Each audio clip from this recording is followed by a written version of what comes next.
We are talking Green Bay Packers on today's Peacock and Williamson, an esteemed colleague and guest, Peter Bukowski, who hosts numerous shows here on the Locked On Podcast Network and is also the host of Locked On Packers and a Green Bay Packers expert. Let's get into the pack here in 2022. Coming up right now.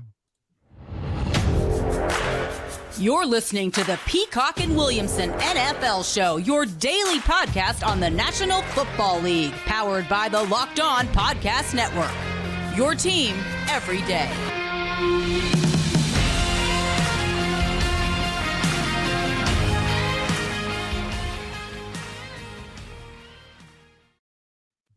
Welcome to the Peacock and Williamson NFL Show. Brian Peacock, Matt Williamson, and our guest, Peter Bukowski, today at BD Peacock, at Williamson NFL, at Peter_Bukowski on Twitter is where you can find us and yell at us if you don't like what we're saying today. But I think you're gonna love it. And Peter, I don't know how we ended up with the Green Bay Packers color scheme here on Peacock and Williamson. It's kind of the network color scheme, as you can tell by my Locked On shirt here. So that was by accident. We are not a Green Bay Packers podcast, but we are today because we're talking about the NFC North, the Green Bay Packers. And I want to start with this one because I've seen some whispers on Twitter and some folks around the sports world who one of the things we do, especially in the offseason, Peter, is we want to give credit to someone. And we kind of want to, people get brought down as other people get propped up. Who's really important here? Is Aaron Rodgers even that important? Matt LaFleur, you come in to 13-3 back-to-back seasons, right? And I've heard that Aaron Rodgers' resurgence is strictly because of the coach, as if the first decade of Aaron Rodgers' career didn't exist. How important is Matt LaFleur to what's going on with the Aaron Rodgers late career surge? Well, of course, you had the flip side of this too, where you have people saying, well, I don't know how good Matt LaFleur is because he has Aaron Rodgers. And so sure. I think the best way to parse it, and this is actually something we've talked a lot about on my show, really since 2019, since Matt LaFleur showed up, we were sort of like, okay, what's he going to do? How can he help get Aaron Rodgers back to being Aaron freaking Rodgers? That's sort of the joke. Aaron effing Rodgers versus Aaron Rodgers. Because for 6-7 years, he was the guy with the expletive in the middle of his name. And then for like 2.5, 3 years, he was not really that guy. And so when you look at the guy he was in 17 and 18 and even parts of 19, when Matt LaFleur got there, he's just a different player than the guy that we saw the last 2 years. And so part of that is Aaron Rodgers, right? You have to give the all-time great player has to get a large portion of that credit, because what he did was he bought in. He bought into what Matt LaFleur was trying to sell him. You need to play under center more. You need to play action more. You need to play on schedule and on time more. Enough of this dance, break the pocket and try and make a play. That you're not 23 anymore. You're not Patrick Mahomes' age anymore. You need to play on rhythm and within the confines of the offense. And I'm going to make your life easier when you do that. And so it was a give and take. And Aaron Rodgers just talked about this. The idea of he goes in and he tells Matt LaFleur, hey, I don't like this part of this play, or I don't like this play. And Matt LaFleur is willing to say, here's why this works, and pull up examples and break it down. There was all of this reporting, you may remember, from Ty Dunn at Bleacher Report at the time. And in fact, we just had him on Locked On Packers, that Aaron Rodgers did not respect the intellect of Mike McCarthy, the football intellect of Mike McCarthy. Yep. And yeah. He respects the football intellect of Matt LaFleur. And I thought it was so fascinating. He at the MVP awards, and if you were unfortunate enough to watch that, I had to watch it for work. But it was a big spectacle, and Aaron Rodgers shows up like an extra from Yellowstone, but he gets choked up talking about his relationship with Matt LaFleur. I think that like, for however you want to break down the scales, it is just undeniable that his good relationship with Matt LaFleur has helped contribute to his better play on the field. And frankly, I think the times when he plays his worst is when he's trying to play 2016 Aaron Rodgers, 2014, 2011 Aaron Rodgers, where he's trying to play hero ball and is at his best when he is running the offense, because this is a very good offense. Matt LaFleur is a very smart play caller and play designer. He's a very aggressive coach. And I think those fit with what Aaron Rodgers wants to be. But I think sometimes what Matt LaFleur has to convince him is play on time, take the underneath. We're going to build in, hey, shot play, touchdown, check down, and get to that check down. Don't sit there and hold the ball and wait for that touchdown to come open. Get the ball into the playmakers' hands and let them go work. And that's been a huge difference for this team. I think that's extremely well said. I really have very little to add to it. I think it goes without saying that Rodgers kind of beats to his own drummer. You need to connect with him on a personal level, a respect level, as you mentioned. Even back then, I remember him saying things like, all week at practice, I threw every ball without either foot on the ground. Like, that's not smart. Brady doesn't do that. He works on his fundamentals. Are you bored? Or you do no respect for your surroundings? He is bored. New? It's crazy. Yeah, right. He's talked about this in training camp, that he will, there'll be a day where he throws 5 interceptions. And at this point in his career, no one bats an eye, but sure, he'll do that. And he'll do that on purpose with a young receiver to see, okay, can I trust this guy? Where can I put the ball that he's going to go find it? If I give him a 50-50 ball, can I trust him to go make a play? And it's not so much with him. Yeah, exactly. And he's not pushing his own limits because he knows where he can put the ball. It is, can I trust this guy to go get it? And that was something with Devante Adams early in Devante Adams' career that Devante showed. And he didn't translate it onto the field until really 2016. He had a kind of brutal 2015 after that ankle injury. And so you can earn, there's this idea that rookies can't earn Aaron Rodgers' trust. Well, Devante Adams had it. Randall Cobb had it. Some of these guys weren't as good. Jordy Nelson was not a great rookie. Go ahead. I think it's going to be a real uphill climb for Christian Watson to earn it. I mean, why? He may have a fine career, but I think he's a very raw player. I don't think he's great at adjusting on the fly. He's coming from a small school. He's a toolsy, height, weight, speed guy with too many drops. I just think he's going to have a hard time being Aaron Rodgers will be early. I think you're right. And what I was saying in OTAs in the spring was, I think long-term Christian Watson can be a very talented player. He was someone pre-draft that I thought, okay, he needs time, but in terms of upside, he might have as much upside as any player in this draft. Yes. Any receiver in this draft. But I think Romeo Doubs is more likely to help this team in year one, or at least more ready to do that. What's interesting is they've both gotten some run with the ones. Part of that is obviously Devante Adams is gone. Part of that was also Alan Lazard was not at OTAs, had not signed the restricted free agent tender. He wants a deal, and I think has earned a deal. And they both showed some really nice things. I think both guys at various points in the offseason have shown some really nice things. I think Christian Watson is going to get more opportunities early. We'll see if that translates to productivity. The other part of this is we've very limited, and we've got 3 days of mandatory mini camps when Aaron Rodgers is there. The rest is Jordan Love. So how can we gauge where Christian Watson is when he's catching passes from Jordan Love? And that's not even shade on Jordan Love. He's just not going to be catching passes from Jordan Love in the regular season. Right. So we just can't extrapolate to Aaron Rodgers because it's an entirely different thing. All right, we've got to get into a lot more here with Peter Bukowski and those 2022 Green Bay Packers. The next question for me is going to be, who is that wide receiver one then? Will it be the rookie? Will it be Alan Lazard? Will it be somebody else in the Packers offense? Because their wide receiver one no longer exists in Green Bay. He's over in Las Vegas now with his college buddy, Derek Carr. So we'll get into that defensive side of the ball. NFC North next with Peter Bukowski, but I got to let the folks out there know about RockAuto.com. And you might not think of yourself as a do-it-yourselfer when it comes to cars, and I certainly don't. But I've actually surprised myself with how well I've done some minor repairs on my vehicle, all because I know about RockAuto.com and knowing that they have the part I need for my vehicle, and a little help from some YouTube clips to show you how to get that that part installed.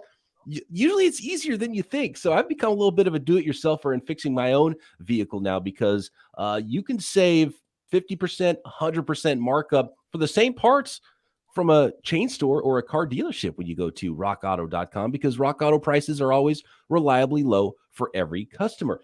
And instead of taking my car in to fix the fender flare that popped off when I ran over a cone and spending $500 at the dealership, Spent $40 on the part and popped it in myself, and it was pretty darn easy. So you could do the same. Rock Auto is a family business serving do-it-yourselfers for over 20 years. Big parts, small parts. Of course, you're going to love Rock Auto if you're a professional and you're doing work at home or wherever you're doing car maintenance.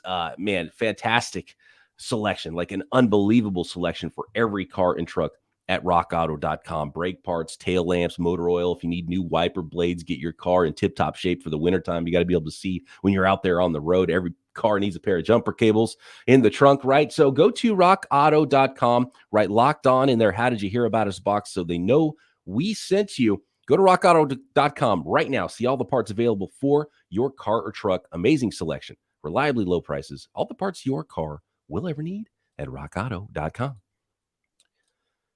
Thanks again, everybody, for making Peacock and Williamson your first listen here on the Locked On Podcast Network, your team every day. For your second listen, make sure you're checking out all the rest that the Locked On Podcast Network has to offer, like Locked On 49ers, and that's about it, right? No, of course, Locked On Packers, Peter doing Locked On Sports today, Matt Williamson doing the Locked On Dynasty podcast.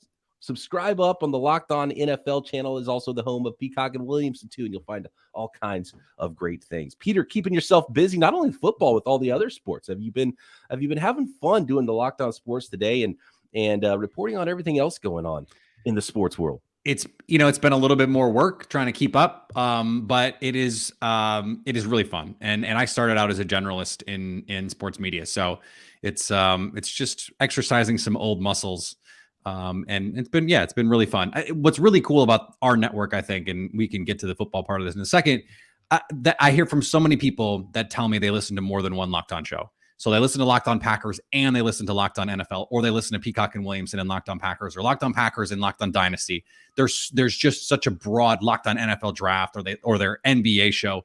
There's so many people that I hear from that listen to multiple shows, which I think is great. It's a testament to our network. So thanks to everyone who makes our shows any listen, but your first listen is the best.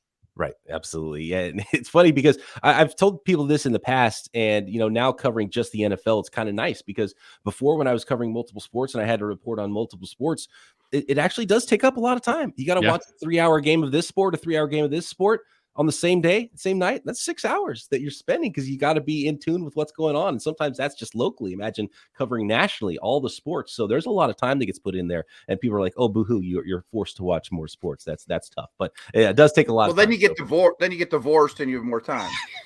Right? Exactly. That's the cycle. That's the vicious cycle of working in professional sports. Peter, how big of a loss is Devante Adams to the Green Bay Packers?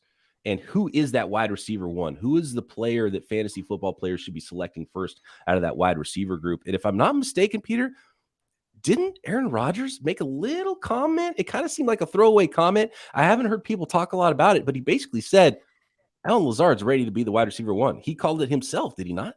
He did. And it was something that I have actually been talking about for, I would say, 2 years now. Not that Alan Lazard is ready to be wide receiver one, but just that he's ready to take on more in this offense. And I thought when they signed him, I was really excited when they snuck him off the Jaguars practice squad, that he had more to give in the NFL than he showed. There were people that wanted to move him to tight end. And I was just sort of like, can we just see what he can do at receiver? I mean, yeah, cool. You want to play him in power slot and split him out like that? Like, fine, cool. What makes him so unique is he's the best run blocking receiver in the league. You can line him up as an H-back. You can line him up in the slot. You can line him up wide. And he is just going to dominate his matchup physically in the run game. And then that sets up everything else. So you go back to the Rams game two years ago, and they beat up the Rams front. They wanted to play all those 2-shell coverages. And the Packers said, fine, here's a steady dose of Aaron Jones and A.J. Dillon. And they broke enough of those, and they were productive enough that all of a sudden in the third quarter and the fourth quarter, those safeties who in that scheme have a lot of run responsibilities, they come flying downhill, and it's play action touchdown to Alan Lazard. And it's that kind of stuff. And in fact, they hit that play twice. Lazard dropped one of them, and he caught the second one for the game sealing touchdown. But if you look at the advanced numbers, like if you like DVOA and DYAR the way that I do over at Football Outsiders, they have loved Alan Lazard. They loved him in 2019. They loved him in 2020, and they loved him again in 2021. I believe in 2020, he was the #1 receiver in DYAR, even though he didn't qualify on the big, it was like under 50 targets and over 50 targets. And even with such little targets, I think he would have been top 10 just in yards above replacement, even getting under 50 targets. So I think he's someone who can give more to this offense if you're doing more things to feature him. I think that is the guy. Now, the question about how big a loss Devante Adams is, I think is all going to be predicated on two things. How much better this year versus last year can the Packers run the ball? Because last year, they could not make teams pay for playing too high. They just, with all the injuries, with Brian Bulaga, he hasn't been on the team in years, with David Bakhtiari and Elton Jenkins gone, and Bakhtiari was gone the whole year. Elton Jenkins missed half the season. And you're playing all these backups plus a rookie right guard. They just couldn't dominate the line of scrimmage the way that we're used to seeing them do in the run game. I think with both those guys presumably back this season, you're going to see a renewed emphasis in the run game. And if they can do that, then all of a sudden, I think that opens things up for your other guys in the passing game. And then the second part of that is, what are you getting from the new players? And I don't mean just the rookies. Sammy Watkins said he wants to prove this season. He wants to basically make up for lost time. He wants to make up for a career that has not gone the way that he wanted it to go, and essentially wants to show people that he's still a really, really, really good receiver. And if he doesn't have to do that, but if he can be Kansas City Sammy Watkins, if he can be LA Rams Sammy Watkins, that's a really useful player when you have Aaron Rodgers throwing him the ball. So I think it's going to be a combination of those two things that replaced Devante Adams, but it's not a small feat. I mean, I was just saying this on my show yesterday. It's going to take internal improvement, and it's going to take the Packers front office hitting on these guys, plus, a modicum of health, right? Randall Cobb has not stayed healthy throughout his career. Sammy Watkins has not stayed healthy throughout his career. We'll see on Alan Lazard. He's had some injury issues as well. So I think that's all part of it. But the #1 driver of offensive efficiency is quarterback play. So you have Aaron Rodgers. If he plays 17 games, this is going to be a top 10 offense. I also think Aaron Jones is going to catch 1 million passes and be on all my fantasy teams. But yes, in a PPR league, I think Aaron Jones is a huge factor. And even going back to last year, I think he was second in targets on the team. I'd have to double check that, but he was certainly top 3 in either targets or catches. He is just such a big part of this passing game. And if you go back, and this game was just on NFL Network, which is why I'm thinking of it. You go back to like the Cowboys game in 2019 where he scored 4 touchdowns, and he waved to the defender on the way to the end zone. They built the whole plane out of Aaron Jones. And I think that you're going to see a lot of game plans like that. We've seen it already in the spring. A.J. Dillon in the backfield, Aaron Jones split out, both in the backfield. And now you've got pre-snap swing motion, and it's an RPO where they can either do the inside give to A.J. Dillon and run inside zone, or it's a receiver screen to Aaron Jones, even though he's not a receiver. Well, that's really tough for defenses to handle. And I think that those are the kinds of wrinkles that you're going to see more of this season.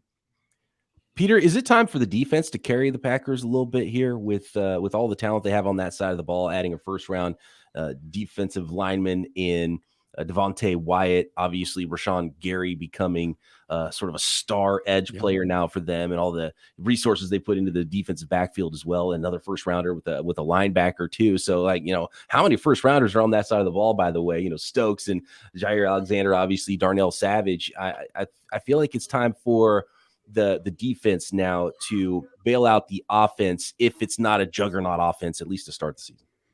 Real quick, guys, not to jump in again, but I'm not trying to be hot takey. I think the Packers are going to have the best defense in the league.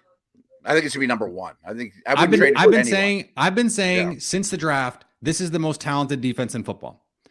And so whether they are the best defense in football is going to rely on a lot of factors, right? And Joe Barry, I was actually pretty impressed with Joe Barry last year. If you go back and look at his defense against playoff quarterbacks last year, the only game they lost, we don't talk about in this house, against a playoff if the quarterback. Packers could just not have to play the 49ers in the playoffs, how different would how many in rings a would Aaron game where Rodgers in a game where the defense was suffocating, in a game where Jimmy Garoppolo was begging to throw it away, 2 dropped interceptions, at least 1 potential pick six, probably 2 potential pick sixes dropped in that game for the Packers defense. But to Brian's point, Darnell Savage, first round pick, Rashawn Gary, first round pick, Eric Stokes, Jair Alexander, first round pick, Kenny Clark, first round pick, Devontae Wyatt, first round pick. I mean, you talk about the investment on that side of the ball. And then they paid Russell Douglas in the offseason. They paid Devondre Campbell in the offseason. Adrian Amos came in on a nice free agent deal. And Preston Smith, former top 100 pick as well, who they gave a monster contract when he showed up in free agency. So this is the time for the defense to step up. And I tweeted this out the other day. If you look at the top, I believe it was the top 8 defenses last year by DVOA. 4 of them were 23rd or worse the year before. And defense is volatile like that. Wow. Mm-hmm. And so you add 1 or 2 players, like it's in Dallas, you add Micah Parsons, and Trayvon Diggs catches a couple more interceptions a year after that he dropped a bunch. And your defense can be awesome. And so, okay, the Packers get back Jair Alexander. Well, he's one of the 5 best defensive players in the league, or he was in 2020. So that's a huge upgrade in addition to Quay Walker. I think Jerron Reed is a really nice, I didn't even mention Quay Walker when I was talking about first round picks because they just took him. I think Jerron Reed is a nice add for them. And then I think they have the best 1, 2, 3 corner group in the league. I'm sure Ravens fans and Saints fans have something to say about that. Dolphins fans, maybe. I think they have the best 1 through 5 secondary in the league, with Amos and Savage, and then those 3 cornerbacks that I mentioned. So this defense is really, really talented. And I think if they need the Packers to be carried by their defense, they are capable of doing that. And that's the first time we can say that since 2010, maybe. Right. I mean, if you have a number 1 defense in Aaron Rodgers, I don't really care about the rest. They're going to be competitive. Right. You know what I mean? I mean, obviously that's a pretty good start. You can, and you run the ball a little bit. You can wait a few weeks to figure out who that wide receiver 1 is going to be for Aaron Rodgers. Exactly. And that's part of it is buying time as there's a little transition there in the passing game. I think that's absolutely right. And it puts less pressure on those guys to perform right away. Like if you can win games 13-10 and you can win games 20-17. I mean, this is what Tom Brady did his whole career, and then just play good situational football at the end. Like that's really good. If you're a well-coached team, and I think the Packers are, you have a really good quarterback. Better special teams would help though.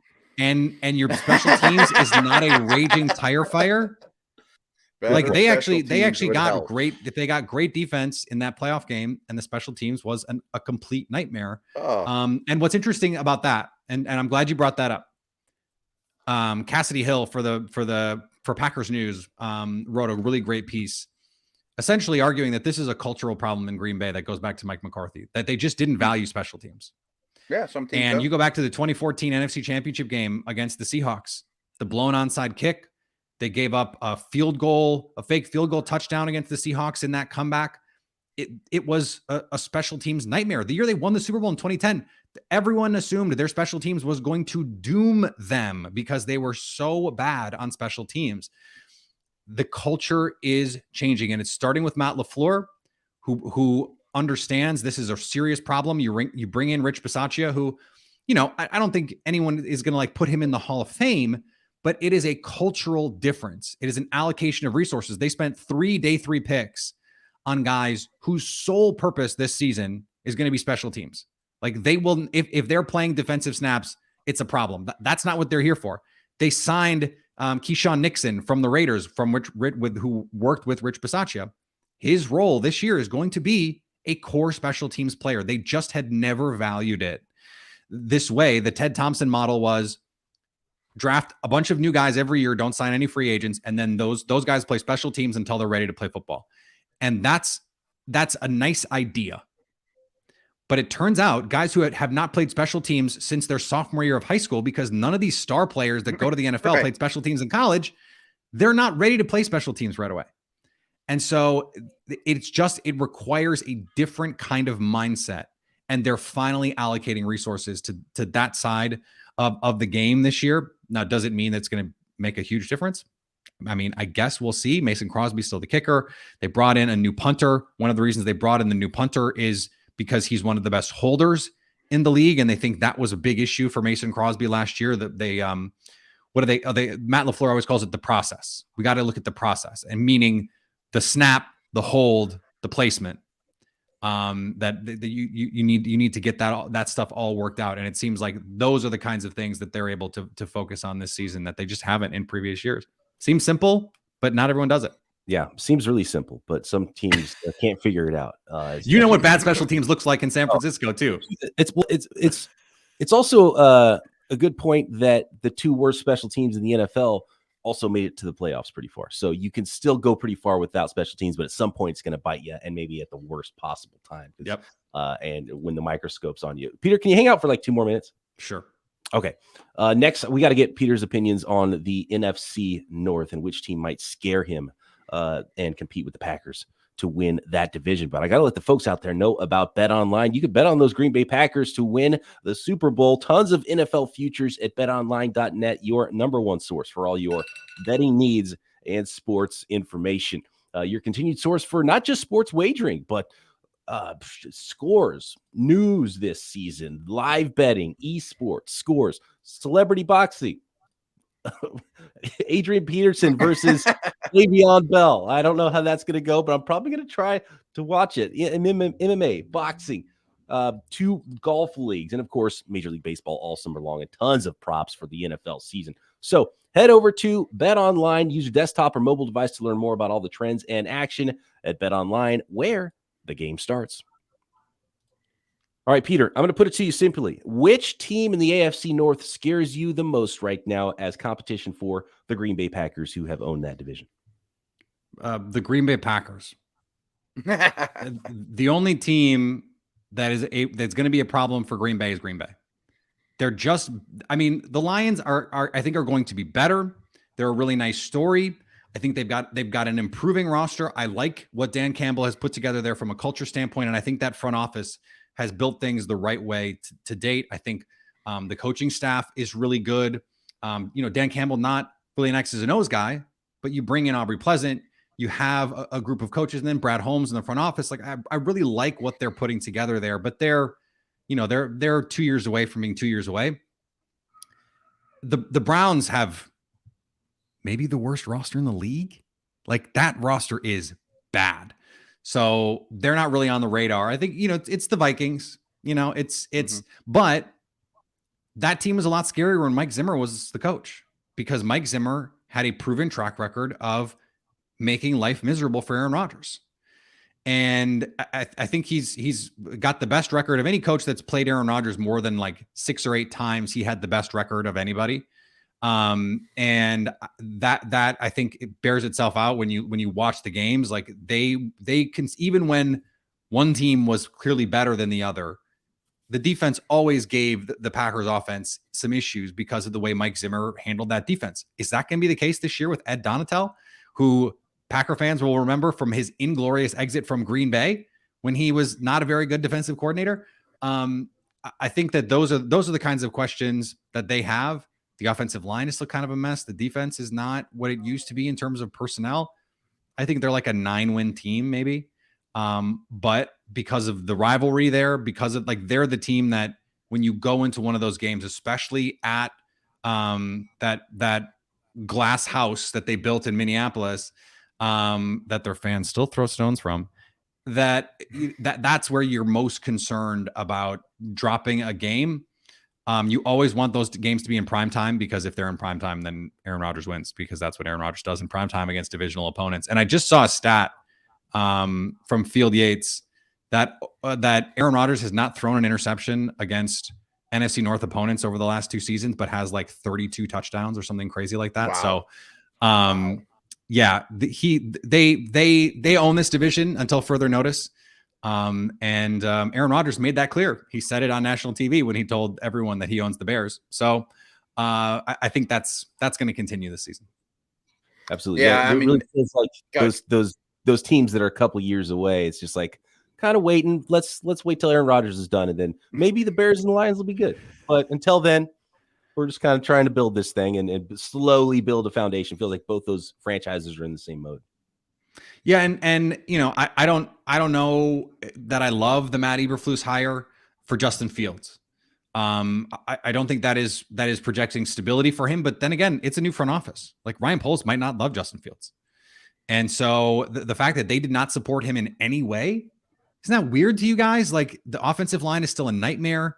I think Matt, you and I are going to have to play receiver for Chicago at some point this season. I mean, they took PT's job.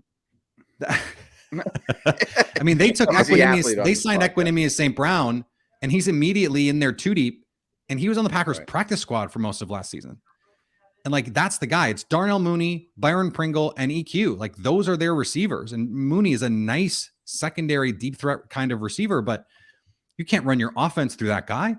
And Cole Kmet has been disappointing. And then the defense, like I said, they have hemorrhaged players. Khalil Mack's not there anymore. It sounds like they're interested or at least open to trading Robert Quinn. So, I mean, that team just has no talent on it. I think the Lions are their 3-year outlook is more appealing to me because they're going to have the resources to go make a decision at quarterback, and they're going to have a better team when they find that quarterback.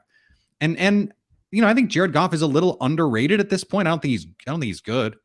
But I think we act like he's a joke, and I don't think he's a joke. I mean, I think he's a fine bridge quarterback. We fall all over ourselves thinking a team like the Broncos, when they get Teddy Bridgewater, is going to somehow be fixed, or the Panthers with Sam Darnold. And it's like, I would take Jared Goff over either of those guys pretty easily. Yeah, I would too. That's a good point. I got one quickie for you. Going back to Packers, we mentioned the first segment talking about quarterbacks. Do we know anything more about Jordan Love than when he was drafted, or is he going to be a backup forever? Is he ever going to get moved? I know nothing about him. No, we don't know. I mean, we don't know. Okay. And the Packers and the Packers don't know. I mean, we heard this last year from the team. They're like, we don't even really know what to expect because we haven't seen him in those modes, because he gets drafted into the worst season to get drafted into as a quarterback imaginable with COVID. You get no live reps. You get no in-person teaching. You get no mechanical work. I mean, let's not forget how much mechanical work Aaron Rodgers needed. I mean, he held the ball up here, when he came out of Cal. He had to go to what Mike McCarthy had called quarterback school. And Mike McCarthy's quarterback school was actually from the sort of like Bill Walsh tree quarterback school, but it became the envy of the league. Teams came from miles around to watch Mike McCarthy coach these quarterbacks. To not have that is really, I think, deleterious to your development. Last year, we saw some flashes. I thought in the preseason games, he played well against the Texans. And I think people forget he played against the Bills when the Bills kept their number one defense out there the whole first half with Trey White when he was healthy. And the Packers moved the ball with Malik Taylor as their number one receiver. And, like Patrick Taylor as their running back, and Kylan Hill, and backup offensive linemen because Bakhtiari's not healthy and Elton Jenkins wasn't playing against the defense that turned out to be the best in the league. He had a cover 2 hole shot in the 2-minute drill to Malik Taylor that I thought was more impressive than almost any throw we saw a rookie make. Those high profile rookies, the Mac Joneses, the Justin Fields, the Trevor Lawrences. That high level arm talent is there for him. It's about confidence, and it's about can you just command the huddle? Can you command the team? And from what I've been told, they were really happy with the spring Jordan Love had. Aaron Rodgers wasn't there for a lot of it. He doesn't blow anybody away in practice. But the thing about him is in the games, and from what we've seen, the one start against Kansas City, he played about a quarter against the Saints, about a quarter against the Vikings in blowouts, and about a half against the Lions. And what I really like about him is he consistently throws to the right guy. And that's the biggest thing for a young quarterback is, do you know where to go with the football? And he consistently gets to the right guy. I think from there, that's the foundation you need. From there, we can fix matching your feet to your eyes. We can fix, if we need to make your arm a little stronger. Joe Burrow added like 3 or 4 miles an hour to his ball over last offseason. So I don't think that's a problem for Jordan Love, but I think those things are fixable. It's the processing that we wanted to see out of Utah State, right? I'm sure when you watched the tape, you went, is he seeing the field cleanly? He would miss Especially underneath defenders. Right. He would year, miss they were underneath great, defenders. right? Yeah. He would force the ball on the outside and throw these wobbly picks. He didn't make those kinds of decisions in the games that we saw him. Every once in a while, he'll YOLO try and make a play. But that's also who he is. And you want that. He likes that about his game. Green Bay likes that about his game. So I'm excited to see him in the preseason.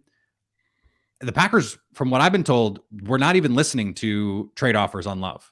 It's not that no one called. It's that they were just like, don't talk to us. We'll figure this out next year when they have to make a decision on his 5th-year option. But they're not ready to move on from him at all. That is Peter Bukowski. Peter, I got to thank you for sticking around a little bit longer than we originally asked you because you're so good. We had to keep this conversation going. And by the way, for those of you that didn't catch it, deleterious. That's the kind of verbiage that Peter Bukowski brings to the program, causing harm or damage. If you didn't catch that one, Peter Bukowski, find him after you listen to Peacock and Williamson for your first listen every day. He's doing Locked On Packers, doing Locked On Sports today. Peter, always a pleasure. Thank you so much, man. Thanks, guys. Matt and I back tomorrow right here, Peacock and Williamson.